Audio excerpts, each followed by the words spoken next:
geralmente o baço com que ele está, você vai começar a arrebentar esse braço. Você perde completamente a sua referência anatômica e vai sangrar muito mais do que já está sangrando, a partir do princípio de que o aumento já fez boa parte do seu trabalho de hemostasia. Auxílio de compressa sempre que for tracional, tá? De forma carinhosa. E agora o que é o que?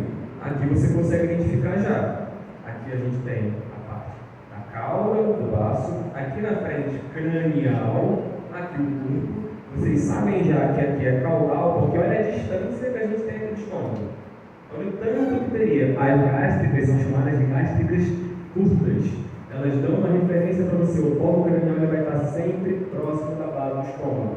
Se você não consegue achar, faz o quê? Acha o estômago. Se você achar o estômago, você sabe qual é o seu polo cranial. E quando você tem esse caso aqui, o que você faz? Você chora. Primeiro você vai chorar. E depois você começa a entender. A gente tem muito aumento aqui em cima, vamos entender de onde ele está vindo. O aumento, eu não sei se vocês lembram, na anatomia básica lá atrás. Ele é um folheto. Você consegue abrir ele. E muitas vezes, quando ele faz esse trabalho de hemostasia, ele começa a se desdobrar. E aí ele começa a abrir. Isso você consegue visualizar muitas vezes nos vasos que ficam dentro dele protegido e vocês conseguem ver do lado de fora junto. E aí você vai conseguindo fazer as suas ligaduras tendo a referência anatômica de onde você está. Sempre tirando o mais próximo possível do baço e ainda assim deixando uma margem de segurança, porque a gente tem que deixar o aumento ali dentro e tem que continuar trabalhando na cicatrização interna. Todos os vasos que a gente faz a ligadura do nosso baço, por mais que eles venham ali junto com o aumento, a gente pega o aumento saudável, distante e recorre.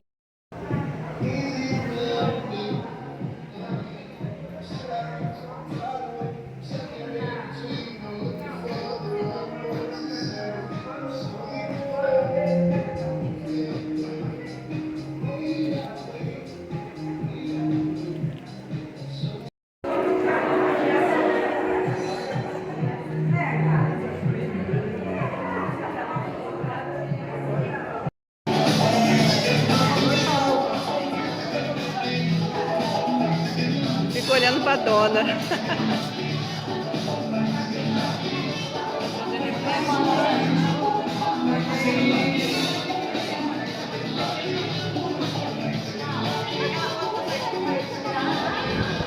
Nossa, tá congelado, eu ia te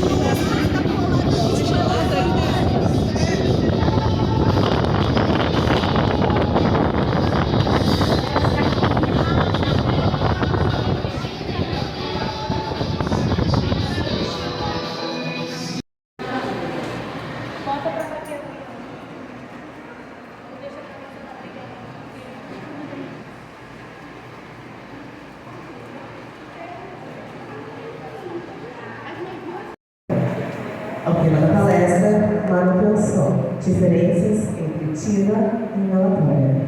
Com vocês, José Vinícius. Boa palestra. Tudo bom, pessoal? É melhor falar assim ou pelo microfone? Você pode falar direto. Estou mandando filmar. Vai ficar até no som. Tudo bom? Quem não tiver meu vídeo pode falar, que eu falo mais alto. Vou ficar andando. Pessoal, prazer primeiro para agradecer aqui o pessoal. No início da década de 60, 70, não existia ainda o Propofol. Como que a gente, então, durante 3 décadas, eu me formei nessa data, tá, pessoal? Me formei ali, eu entrei na faculdade em 95. Então eu vivi esse surgimento da anestesia inalatória como a melhor anestesia, a anestesia mais segura, a anestesia que o paciente não morre, né? A anestesia do paciente bracefálico. Mas é importante a gente afirmar que ela era a melhor se comparada ao que existia antes. Bem, em 1977, o ISO veio depois, tá? Aqui a gente tinha ainda o alotano, o dipratal, que era o agente intravenoso, que a gente fazer indução anestésica e depois vem isoflurano. Isso sim é mentira e não é dor.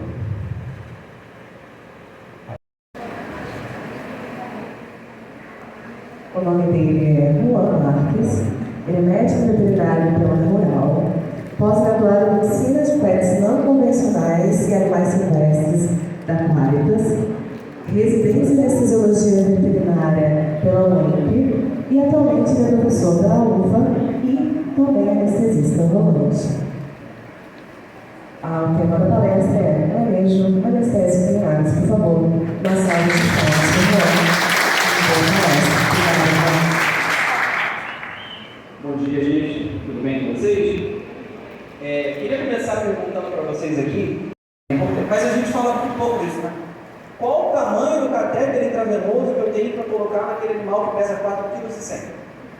É um detalhe que às vezes passa despercebido, não é mesmo? Muitas vezes esse paciente vai fazer procedimentos odontológicos com a gente, já chega tossindo, eu não preciso saber ainda com qual frequência que ele corta, são pormenores, assim, coisas que às vezes a gente esquece de falar, justamente porque a gente acha que vai ver no dia a dia. E a minha ideia é pegar esse universo de pormenores e de coisas minuciosas da medicina, da anestesiologia de aves e trazer para a gente aqui hoje. Não vou falar muito com vocês sobre farmacologia, sobre protocolos anestésicos, mas eu vou chamar a atenção porque a maioria das vezes essas aves são presas. A presa esconde do predador suas possíveis lesões. Porque na natureza, se ela mostrar que está doente, ela vai ser predada.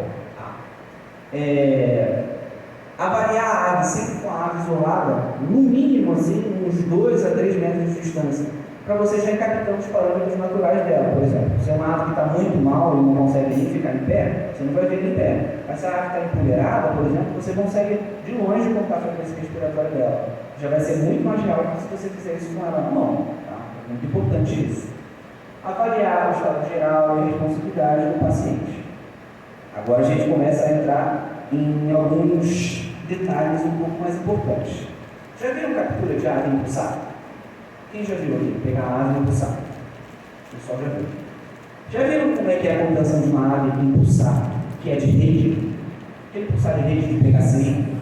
É uma coisa horrível, gente. Então, se vocês forem usar pulsar, sempre usem desse modelo aqui, tá? Modelo de saco fechado, de preferência preto. Por quê? A ave não vai te ver, vai ficar mais tranquila e não vai se enrolar naquela rede que tem naquele outro pulsar, tá? Evitem muito isso. Não dá para vocês pegarem aquela balança.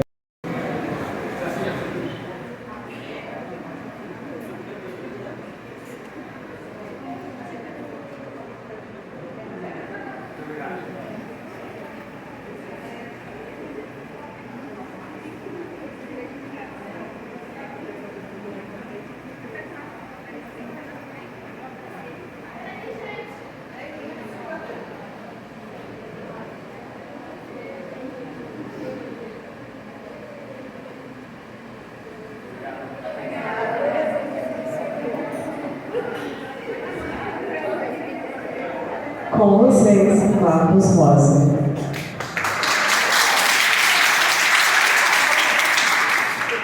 Bom, pessoal, bom dia. Obrigado aí pela presença de todo mundo. Eu sei que o assunto que a gente vai falar aqui agora provavelmente não interessa a muitos de vocês, que cavalo é chato, né? Quando eu estou na faculdade, ninguém gosta na lente. E aí, se eu tenho um problema na mente, eu consigo também ver o fundo do olho? Também não, porque eu tenho uma lente totalmente pacificada ali.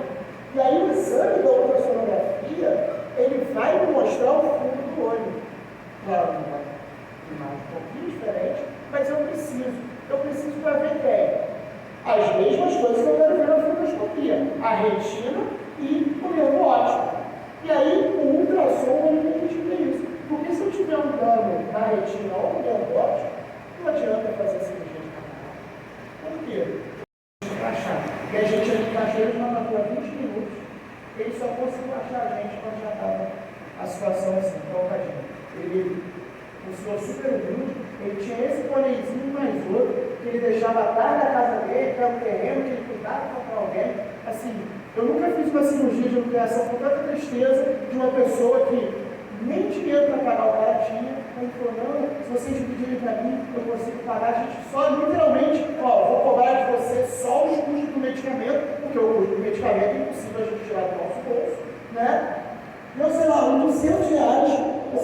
É um desafio para mim, às vezes eu me empolgo, começo a falar muito, mas vamos passar hoje um pouco aqui dessa parte de cirurgia, né? Quando a gente trata de animais selvagens, eu acho que vocês já tiveram outras palestras sobre o tema, mas trazer um pouquinho diferente agora, falar da parte de zoológico, que é uma parte que hoje, cada vez menos, infelizmente, está se tendo oportunidade de ter estágio, essas coisas, tudo, muito por conta de lei de estágio, essas coisas, mas vou passar para vocês um pouco de como é que a gente faz nesses animais, alguns animais diferentes.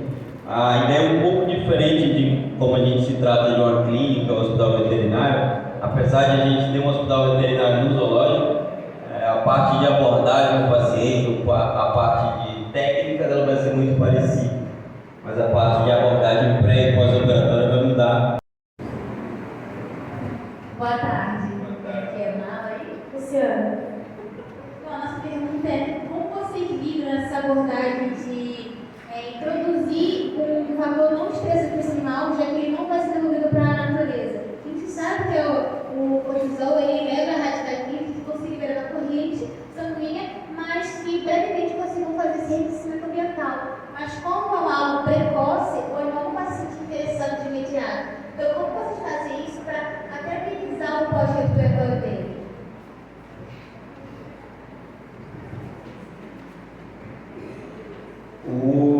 Esses animais falou que não são devolvidos, na verdade, são os únicos exclusivamente do nosso plantel.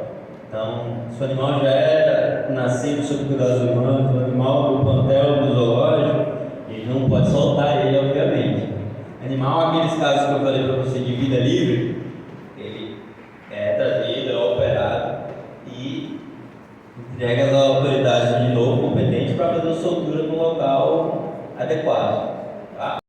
A principal função de alojar e proteger o principal feixe de nervos do corpo, a saber, a medula espinal, que parte do encéfalo no tronco cerebral e vem aproximadamente até a terceira ou quarta vértebra lombar, aonde se deriva naquilo que nós chamamos de um feixe de nervo chamado cauda equina, que vai inervar essa porção terminal aqui.